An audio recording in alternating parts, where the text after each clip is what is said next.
오늘은 4.15 총선 이후에 부동산 시장이 과연 어떻게 될 것인가 고민을 하시는 분들이 많은 것 같습니다. 그리고 그런 전망들이 궁금해 하시는 분들이 많은 것 같은데, 그런 기본적인 사항들하고 제가 직접 이제 생각하는 것들이 어떤 것들이 있는지 우리 구독자분들한테 공유를 한번 해 보려고 합니다. 그러면 지금부터 영상을 시작하도록 하겠습니다.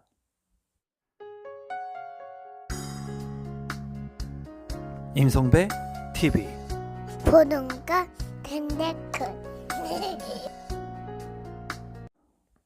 우선 신문을 제가 보니까 7분의 부동산 전문가들이라고 하는 분들의 이제 의견이 4.15 총선 이후에 부동산 시장이 어디로 갈 것인가 이렇게 나와 있습니다. 보면은 이제 유명하신 분들인데, 이분들 중에는 저랑 이제 직접적인 관계도 있고 알고 계신 지인분들도 있어서 이 의견에 대해서 제가 뭐 반박하거나 그러진 않겠습니다. 그냥 훑어보면은 시장 전망에 대해서는 이제 많은 분들이 약보합의 전망을 이제 하고 계셨습니다. 그리고 총선 후에 규제 같은 경우에는 현상을 유지할 것이다 라는 의견이 대다수였습니다.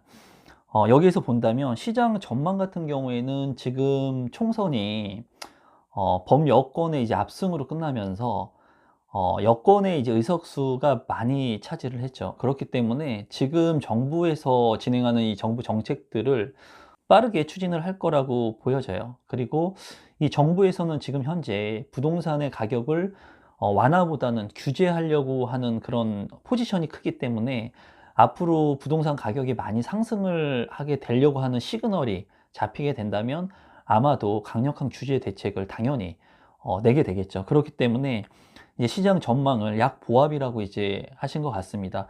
이 부분에 대해서는 저도 뭐 비슷한 생각을 가지고 있다고 보시면 될 것 같고, 많은 분들이 아마 이런 생각을 하고 계실 겁니다. 뭐 부동산 가격이 급등을 한다? 뭐 급등을 한다고 해도 지금 현재 이제 경기 상태를 봤을 때 실물 경기도 굉장히 안 좋은 상태이고, 그리고 세계적인 경기 악화로 인해서 큰 폭으로 부동산이 상승할 것 같은 그런 뭐 시그널은 잡히고 있지 않은 것 같아요. 그래서 약보합으로 이제 많이 보고 계시고, 총선 후에 이제 규제 같은 경우 뭐 좀 전에도 말씀드렸다시피 현 정부에서는 부동산 가격을 강압적으로 누르려고 하는 경향들이 많이 나타났습니다. 그래서 현 상태의 그 규제 정책을 유지할 것으로 보여집니다. 정책 우선순위를 이제 보면 3기 신도시 가속화가 될 것이다 라는 의견들이 이제 많았고, 광역교통망 확충이 빠르게 진행될 것이다 이런 얘기를 하셨는데, 지금 정부에서 3기 신도시나 이제 공공주택들을 많이 이제 늘리려고 하고 있고, 그리고 서울권에 있는 재개발이나 재건축 같은 경우에는 이제 규제를 하고 있는 상황이에요. 그렇기 때문에 현 정부에서 이제 총선의 압승으로 승리를 이끌면서 향후에 이제 3기 신도시에 대한 부분은 제가 생각해도 이제 긍정적으로 보여집니다. 그래서 무주택자 분들 같은 경우라면 중소규모의 택지가 81곳이 이제 지정이 됐기 때문에 그러한 것들이 이제 빠르게 개발이 된다면 아무래도 무주택자 분들이 내 집 마련을 하시는데 좀 저렴한 금액으로 하시는 데는 많은 도움이 될 거라고 이제 생각을 합니다. 제가 이제 제 아내한테도 1년 전쯤부터 이제 공격적으로 부동산을 매입해야 되는 시기는 아니다라는 얘기를 했습니다. 다만 무주택자분들한테는 하루라도 빨리 내 집 마련을 하는 게 저는 좋다고 생각을 하거든요. 그러니까 이런 경기의 시장 흐름이나 지금도 이제 제 유튜브를 보면서 댓글들을 남겨주시는 것들이 지금 이제 아파트 사도 됩니까? 가격이 더 떨어질 것 같은데 청약을 좀 뒤에 있다가 해야 되는 거 아닙니까?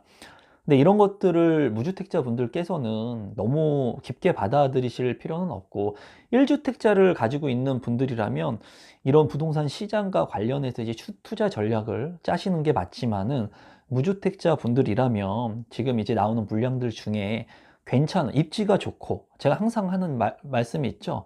입지가 좋고, 그리고 내 생활 기반이 되고 뒷주 근접이 되고, 그리고 가격이 만약에 저렴하다고 생각을 하신다면은 지금 이런 시장 흐름에 상관없이 내 주거 안정을 위해서 아파트 청약을 하셔도 된다고 말씀을 제가 단언컨대 드릴 수가 있고요. 그런 물건들을 제가 이제 제 객관적인 생각을 가지고 여러분들한테 정보를 이제 공유하고 있는 거고, 판단은 이제 여러분들이 하시면 될 것 같습니다. 그래서 이러한 부분들에 대한 시장 전망은 누구나가 그냥 신문을 보시면 알 수 있는 내용들이에요. 그냥 이런 전문가가 하는 생각들은. 그런데 이제 중요한 것은 제가 이제 하고 있는 생각, 제가 이제 어떻게 행동하려고 하는가가 중요한 것 같아요. 그리고 그런 부분들을 제가 뭐 얘기할 필요도 없고 하지만은 이제 구독자분들이 궁금하실 것 같아서 이제 제가 가지고 있는 생각, 그리고 저는 이제 어떻게 행동을 해야 될 건가, 이 많은 부동산 전문가들이 이제 관망을 하고 매수하는 의견에 부정적인 의견을 가지고 있지만은, 과연 그러면 임성배라고 하는 내가 보는 유튜브의 운영자는 어떤 생각을 가지고 있을까 아마 궁금하실 것 같아서 제 생각을 이제 공유하자면, 여기 얘기하는 많은 전문가처럼 관망해야 되느냐, 저는 그건 아니라고 봅니다. 투자라고 하는 것은 항상 내가 살아있는 숨을 쉬는 거와 같이 내가 체감하는 거, 느끼는 대로 행동하는 것이 아니라 그 이면에 이제 투자해서 수익을 남길 수 있는 것들이 무엇이 있는가를 깊게 고민하고 연구하셔야 돼요. 이 연구라는 단어가 중요합니다, 여러분. 연구하셔야 되는 거예요, 깊게. 그래서 저 같은 경우에는 이제 경기가 안 좋아지고 지금 굉장히 자영업자분들이 힘들고, 그리고 시장 경기 상황이 이제 IMF 때만큼이나 힘든 공포지수가 올라갔다고 하는데, 저 같은 경우에는 이럴 때 이제 기회가 될 수 있다는 생각을 강하게 하고 있고, 많은 사람들이 이제 이 관망에 대한 추세는 주택, 많은 사람들이 관심을 갖고 있는 주택에 대한 부분을 중점 둬서 다루는 기사들이거든요. 그래서 저는 주택 같은 경우에는 이 전문가들이 말씀하시는 것처럼 공격적으로 지금 투자하거나 하실 필요는 없다고 생각해요. 뭐 주택을 보유하신 분들이라면. 하지만은 주택이 아닌 뭐 상가 같은 경우, 또 다른 부동산 같은 경우에는 충분히 지금도 기회가 있다고 생각을 하거든요. 특히나 지금처럼 이렇게 경기가 안 좋고, 그리고 자영업이 이제 자동화로 대부분이 바뀌어가면서 이제 상가에 대한 수익률 자체가 많이 떨어지고 있는 시점이고, 공실률이 많이 높아지는 시점입니다. 이런 시점에서 이제 제가 생각하는 것은 뭐냐면, 이러한 상가들을 내가 싸게 사서 여기에 사업 아이템을 입혀서 자동화 시스템을 넣었을 때 안정적인 월세 흐름의 수익을 만들 수 있다고 생각을 하고 있거든요. 그리고 그런 경험들이 있고, 그래서 제가 이제 부동산을 이제 처음 입문했을 때 2003년도에 상가 컨설팅 회사에 갔을 때, 그때 당시에 제가 제 사수분한테 어떤 것을 배웠냐면, 점포 개발을 하는데 예를 들면은 이런 걸 배웠습니다. 강남역에 버거킹이 있다는 거예요. 예를 들면 버거킹이 1층, 2층 200평짜리가 있다고 예를 들면은, 그거를 상상 속에서 쪼개는 연습을 하는 훈련을 많이 받았어요. 그러니까 성배야, 저기 200평짜리 버거킹이 있는데 1층, 2층에 저거를 가장 임대 수익이 좋은 아이템을 넣어가지고 가져와 봐. 그러면 그 1층에 100평을 내가 20평씩 5개를 쪼개는 겁니다.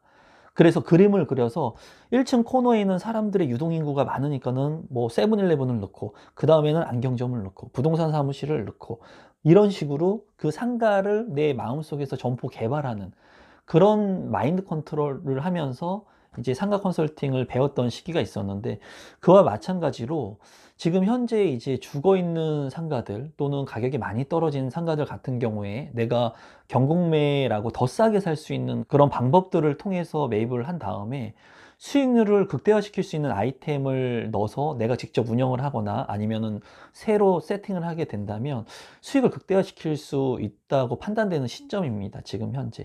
지금 현재에는 상가 경매에 나온 물건들을 제가 모니터링해서 이제 그런 물건들을 뽑아서 직접 현장 답사도 가고 입찰에 참여할 물건들을 이제 선별하고 있는 상태입니다.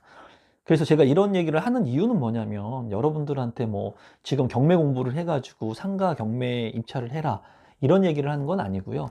이제 저 같은 경우에는 그런 생각을 가지고, 남들과 틀린 생각을 가지고 이 전문가들이 다 관망하라고 얘기를 했을 때, 이런 기사들을 보면은 대다수의 사람들이 이런 전문가들도 이런 의견을 다루었기 때문에 내가 지금 섣불리 투자할 시점은 아니구나, 이런 생각을 할 수 있는데, 이런 이면에 투자를 할 수 있는 기회, 수익을 늘릴 수 있는 기회들이 있다는 겁니다. 그리고 부동산도 그렇고 주식도 그렇지만 가격이 하염없이 떨어지는 그 부동산 시장과 주식 시장에서도 수익이 나는 종목이 있고, 그리고 하염없이 올라가는 부동산 시장과 주식 시장에서도 하락세를 맞는 종목이 있습니다. 그러니까 내가 어떤 관점에서 부동산에 투자를 하고, 그리고 어떤 관점에서 그 부동산을 바라보냐에 따라서 나의 투자 수익률의 가치가 올라갈 수 있겠다라는 의견을 좀 조심스럽게 말씀드리고 싶고, 이 전문가 분들이 말씀하신 것처럼 지금 현재는 무분별하게 주택에 투자하는 시점은 아니에요. 그렇기 때문에 주변에서도 보면 무분별하게 막 분양권을 사려고 하고, 또는 아파트 청약에 뭐 목숨을 거시는 분들이 있는데, 이 시야를 조금 넓게 보실 필요성이 있다고 보여집니다. 그리고 앞으로 우리 구독자분들한테는 제가 가지고 있는 생각들을 나눌 거고요.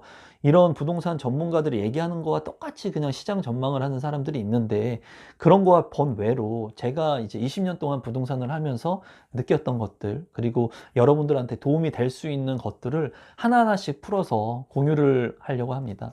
그래서 결론적으로 말씀을 드린다면, 4.15 총선 이후에 3기 신도시라든가 이런 공공주택들의 속도는 가속화될 것이다. 그래서 무주택자분들께서는 그런 주택들을 내가 선별해서 아파트 청약을 통해서 내 집 마련을 하시면 좋을 것 같고, 꼭 3기 신도시나 이런 중소규모 택지만을 보기보다는 현재 있는 좋은 물량들도 무주택자 분들이라면 긍정적으로 검토하시면 좋겠다. 그리고 다주택자 분들 같은 경우에는 꼭 주택에 대한 투자만 보지 마시고, 번외에 지금 가장 사람들이 안 보는 그런 상품들, 그런 부동산들을 어떻게 가치를 입히고 그 부동산을 매도함으로써 수익을 올릴 수 있을까에 대한 좀 고민과 연구를 해보시면 좋을 것 같습니다. 항상 제 영상을 지켜봐 주시고 응원해 주시는 구독자분들이 계셔서 정말 제가 열심히 유튜브를 운영하려고 하고 있고, 좀 부담도 되는 시기입니다. 지금 말 한마디 한마디 하는 거를 좀 조심스럽게 해야겠다는 생각도 들고, 이런 생각들 때문에 또 제가 가지고 있는 생각들의 틀에 갖추어지게 될까봐 그런 것들도 조금 걱정이 되고 고민을 하는 시기입니다. 그래도 제가 여러분들한테 드리고 싶은 말씀, 소신 있게 말씀드릴 수 있는 그런 채널들도 앞으로 운영을 해보려고 합니다. 많이 도움 주셔서 감사드리고요. 오늘도 제 영상이 조금이라도 도움이 되신 분들은 구독 버튼, 좋아요 버튼 눌러주시면 제가 영상을 만드는데 아주 큰 힘이 됩니다. 그럼 오늘 영상은 이것으로 마무리하도록 하겠습니다. 감사합니다, 여러분.